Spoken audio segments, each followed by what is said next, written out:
Long pork by candlelight.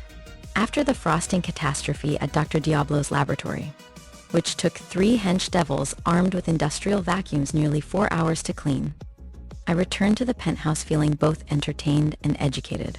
Dominatrix was waiting in the living room, reviewing what appeared to be shipping manifests. "How is your lesson with the good doctor?" Dominatrix asked, without looking up from her paperwork.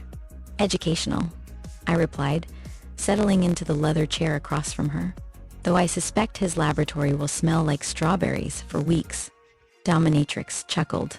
"Patches does have a passion for pranks. But speaking of food, I noticed you have an interesting opportunity." She set down the manifests. "Cannibal Chef has extended a dinner invitation. He's quite taken with your reputation and would like to become better acquainted." I felt my stomach clench. The cannibal wants to cook for me. That's terrifying. "Nonsense." Dominatrix waved dismissively. "Henri wouldn't dare harm you. You're under my protection, and he values our business relationship far too much to risk it.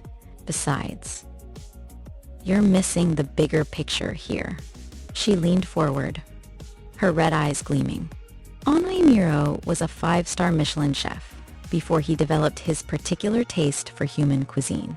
The man is an absolute artist in the kitchen. His technical skill is unparalleled, and honestly, human flesh isn't nearly as objectionable as you might think. "You've eaten his cooking before?" I asked, trying to keep the horror out of my voice. "And my lunch. In my stomach. Many times." The texture is remarkably similar to pork, though the flavor profile varies depending on diet and lifestyle. She spoke as casually as discussing the weather. "Athletes tend to be lean and gamey, while office workers are more tender and well-marbled." I swallowed hard. "This is the most disturbing conversation I've ever had," I said. "And given how the past few weeks have been, that's saying something. Which is exactly why you need this experience." Dominatrix replied firmly. "You're building a reputation in our community, Janine. These relationships matter. Henri is connected to suppliers, information networks, and influential figures throughout the criminal underworld. An evening with him could prove invaluable." She paused, her expression growing serious. "However, I must warn you. Treat him with absolute respect. Never insult his food. No matter how you might feel about the ingredients, Henri takes tremendous pride in his culinary artistry, and any perceived slight would be deeply offensive." The next night, I found myself standing before Le Jardin Noir, an upscale restaurant in Stellar City's French Quarter. The exterior was elegant. Black wrought iron balconies adorned with crimson roses, soft jazz drifting from within. Nothing suggested the establishment's darker nature. Cannibal Chef greeted me personally at the door. He was surprisingly ordinary. A portly man in his 50s with kind eyes and a perfectly waxed mustache, dressed in an immaculate chef's coat. His French accent was cultured and warm. He was the last person you'd suspect to be a cannibalistic supervillain. "Mademoiselle Red Witch. Quelle joie. What a delight to finally have you here," he exclaimed, kissing both my cheeks in the traditional French manner. "Your reputation precedes you, ma chère. Come, I've prepared something très special for tonight." He led me through the restaurant's main dining room, thankfully close to regular patrons, to a private booth in the back. The ambiance was perfect. Candlelight, soft music, fresh flowers on every table. "Tonight, we shall have a tasting menu," Henri announced proudly. 7 courses, each showcasing different techniques and flavor profiles. "I hope you come with the appetite. The first course arrived. Sailor, on a bed of scallops. The presentation was museum quality. Delicate slices of meat arranged like rose petals over perfectly seared scallops, garnished with microgreens and a light citrus reduction. Henri watched expectantly as I took the first bite. The flavor was actually remarkable. Rich, complex, with hints of salt air that I realized came from the sailor's maritime diet. If I hadn't known what I was eating, I would have praised it without reservation.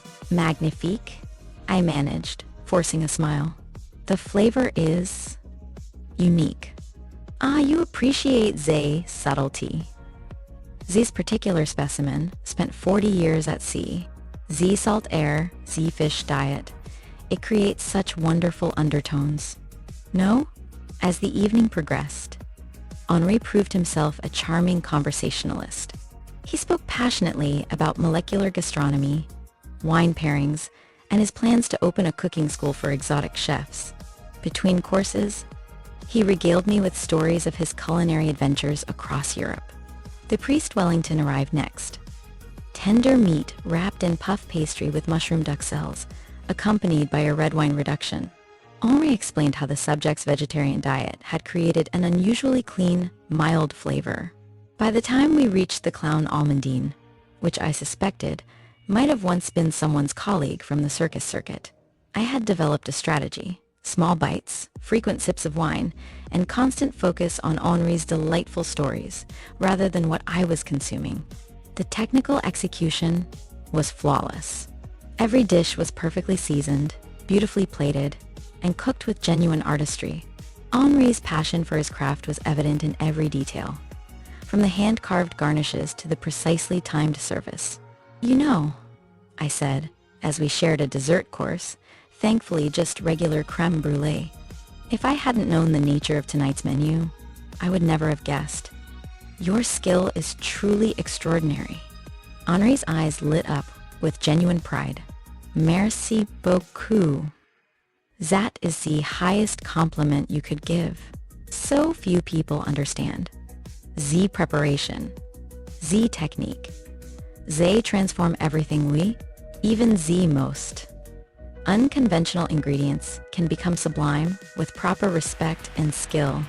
As the evening concluded, Henri walked me to the door, pressing a small wrapped package into my hands. "A little something for Road," he said with a wink. "Some of my signature pat. Perfect for entertaining guests? No." I accepted the gift graciously, though I privately resolved to feed it to the pigeons in the park. Walking back through the French Quarter, I reflected on the evening. Despite the deeply unsettling nature of the cuisine, Henri had been nothing but gracious, professional, and entertaining.